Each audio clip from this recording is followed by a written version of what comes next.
pasión, con una pasión tan fuerte.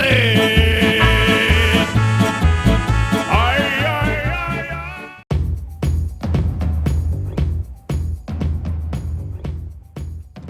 Hey guys, what's going on? It's your old buddy John here. Your old friendly neighborhood buddy John. And doing a Spider-Man here. Now, when you do a Spider-Man, you really got to pay attention to what iteration and what pose you want to do. Poses are really important for Spider-Man. And you got to commit to it. I made him a little lanky, a little tall. This is more of a grown man Spider-Man, not the high school boy Spider-Man. So, make sure to do that accordingly. Adjust the head size according to the body. Make him a little lankier, taller, longer, more developed arms and all that stuff. And he's on a rooftop here in the corner of a rooftop, surveying the city. And when you're doing that, you kind of miss out on the easily recognizable. Oh, let me draw Spider-Man's face head on. But I think this pose works better. It gives it a little bit more dynamism, a little more interesting image to look at.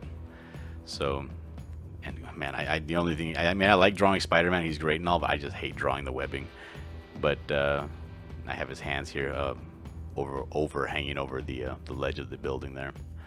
I was looking up some of those images of the Chinese or the Japanese squat, where people just are very comfortable. They can squat and they don't have to really worry about stressing or straining or anything. And that's kind of the feel I wanted to give him. Like this for him, this is old hat. He does this every day, and he's very casual. He's very comfortable doing things like this. This is how his body functions, being that it has been changed, by a spider. And now I did give this Spider-Man soles on the bottom of his shoes. And I know a lot of people don't like doing that because they feel like, well, how can he stick to a wall if he has soles on the bottom of his boots? But to me, when I see it in an image of when somebody draws Spider-Man, you can see the toes and the outline of the foot pad and all that stuff. It's kind of gross. It's like looking at somebody wearing flip-flops. I don't want to see it. So I put him soles on the bottom of his feet.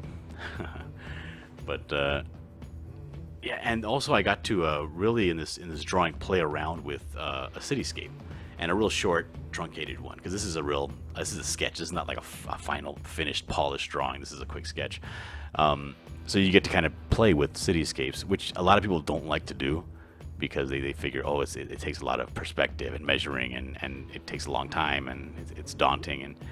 And if you're coming at it from a polished point of view, it can be. But if you're just doing a quick sketch or you're doing a small panel in a comic, it can be really fun to play around with these cityscapes. So I would suggest, not to be too scared doing a city skyline, and just break out a couple of scrap pieces of paper and try it every now and then, because you can play with these buildings a lot, and you don't have to do them super detailed. You can see here I'm just freehanding essentially these buildings. It doesn't take much,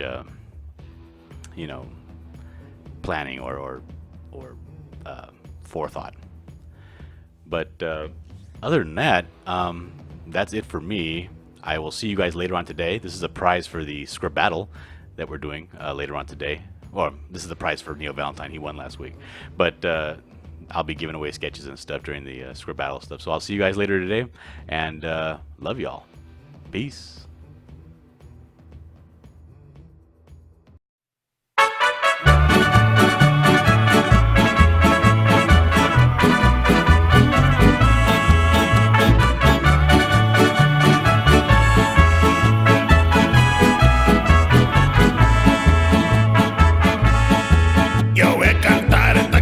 Yo voy a cantar esta canción para mi gente.